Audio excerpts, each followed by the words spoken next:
loved where it ended. It was hard, it was emotional, I cried, always do with Kristen Hanna reads. I really did like this. It's like a feel-good, historical fiction, wartime book.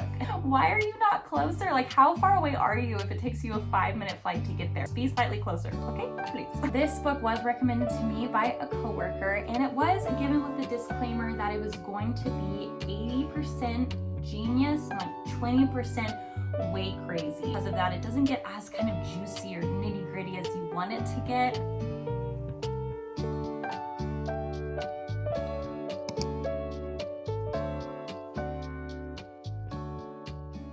Hi friends, how's it going? We are a bit overdue for a reading recap. The last I gave was from January, and so I wanted to catch up on some of the books that I have read in the last couple months. So this is actually going to be kind of a 2-month recap instead of just an April recap, but I wanted to talk about the books that I've been reading lately, the ones that I really loved, the ones I would say skip, and kind of the ratings, thoughts, tea on all of these recent reads.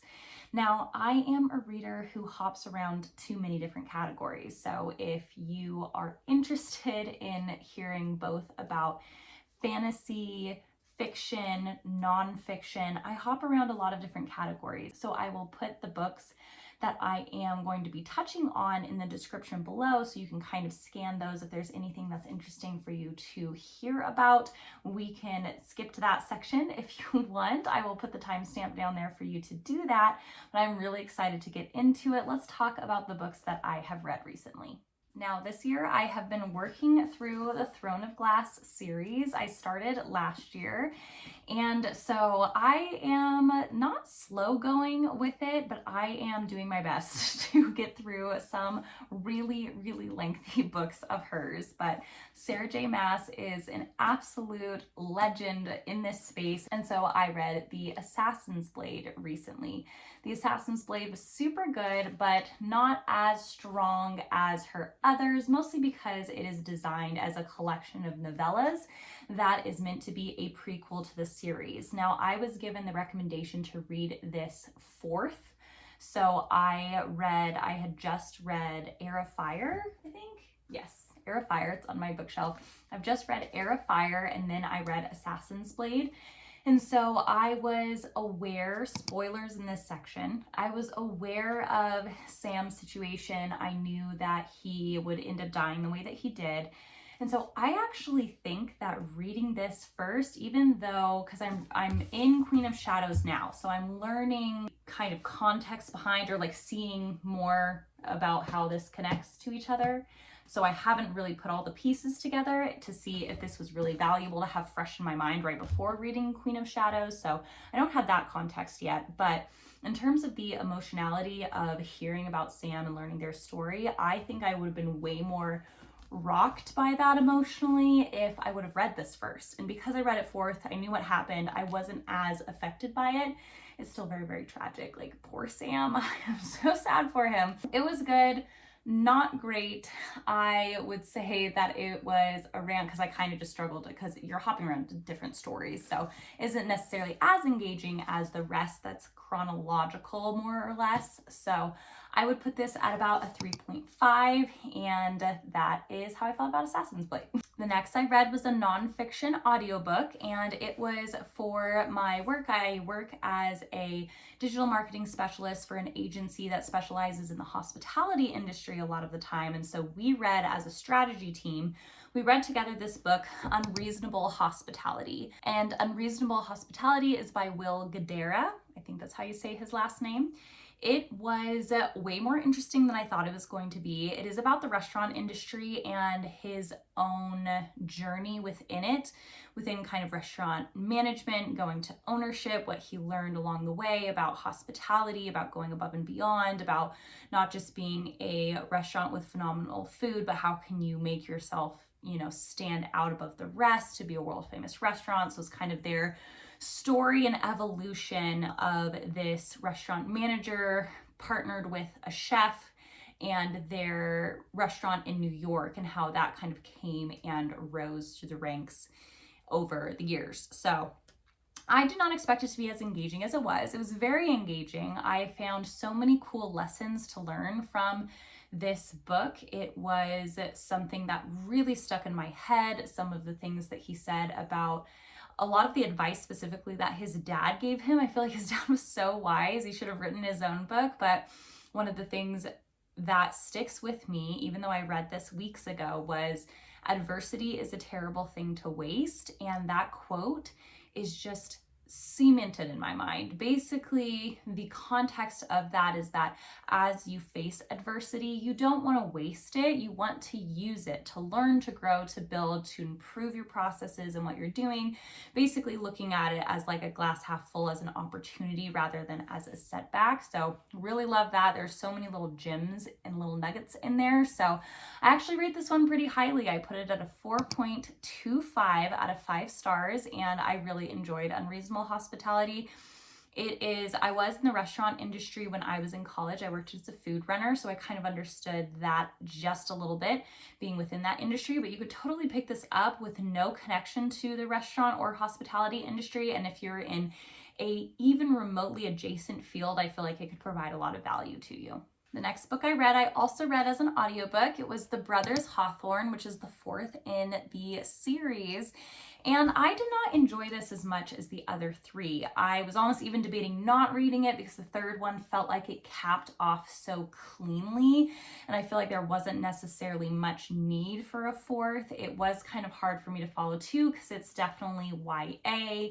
And so because of that, it doesn't get as kind of juicy or nitty gritty as you want it to get for The Brothers Hawthorne. And for all of these, I wrote very detailed descriptions as soon as I read the book. And so if you want to read physically a review of any of these books, you can follow me on Goodreads. I will put it right down below so that you can find that link easily. But I know I have a more extensive review in there of The Brothers Hawthorne, but essentially it fell a little flat for me. I was hoping that it would branch out a little bit from what the previous books were doing. It didn't feel like it did. It just felt a little difficult to trudge through.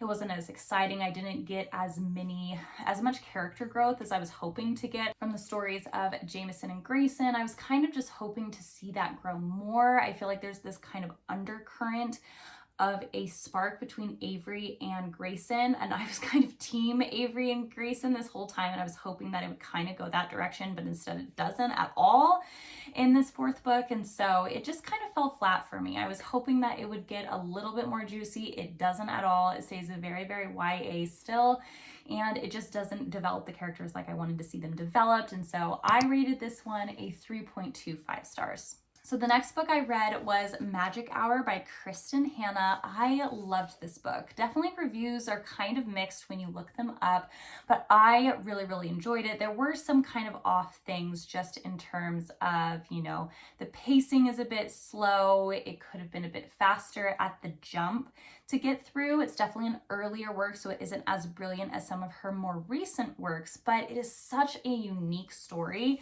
about a child who is found in the wilderness, in the wild woods of the Pacific Northwest, and she comes into civilization and she has to basically be rehabilitated, and kind of the process there of what that looks like as she bonds with this child therapist who had a kind of falling out publicly. And so it's about her story. It's about the story of the therapist and her sister kind of reconnecting to themselves. I feel like it was really, really good. Loved where it ended. It was hard. It was emotional. I cried. Always do with Kristen Hanna reads. I really did like this, so I rated it a 4.5 stars. The next book I read was an audiobook, and it was The Last Bookshop in London by Madeline Martin. This is a historical fiction book. I wanted something a little bit kind of vanilla. I wanted to read a just feel-good, wholesome book, and that is exactly what this is. It totally delivered the craving that I was getting, and it is just such a good, well-rounded nonfiction, historical fiction read that gives you kind of all the good warm and fuzzies. And so that is what this book was. It isn't full of a lot of drama, a lot of peril. It's a very, like I said, kind of a vanilla read where it's just good for getting those cozy, feel-good vibes from it, even though it's obviously set during World War II. And because of that, you do get the context of war, of death, of untimely death within the story, but it isn't gory. It's not something that is triggering. I didn't find it triggering by any means. And so there can be, if talks of loss and stuff like that is triggering, then it could be. But it is a very like low stakes read for me, even though, I mean, it is kind of, obviously it's during wartime, but you know what I mean. It's like a feel good historical fiction wartime book. So I rate this book fairly highly at a 4.25. The next I read was another nonfiction with my work team, and it is an audiobook, Think Again by Adam Grant. Now, I heard a lot of really good things about this when it first came out. It's kind of a recent release, and so I was really excited to dive into this one.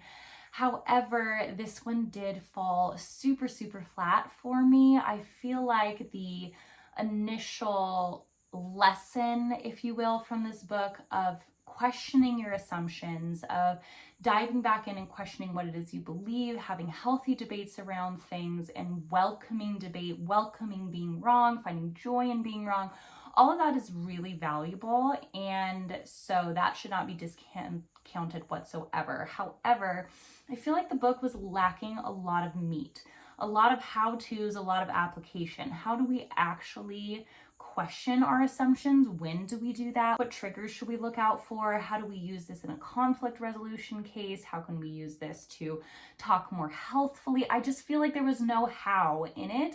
It was just kind of a reminder, question what you believe, which is a good reminder, but I just feel like it was repetitive and it didn't offer a whole lot of value for what it was. So because of that, I was a little bit harsh. I rated it a 2.5. I wasn't a super big fan of this one, and I am a big nerd with nonfiction reads. I just really look for the application.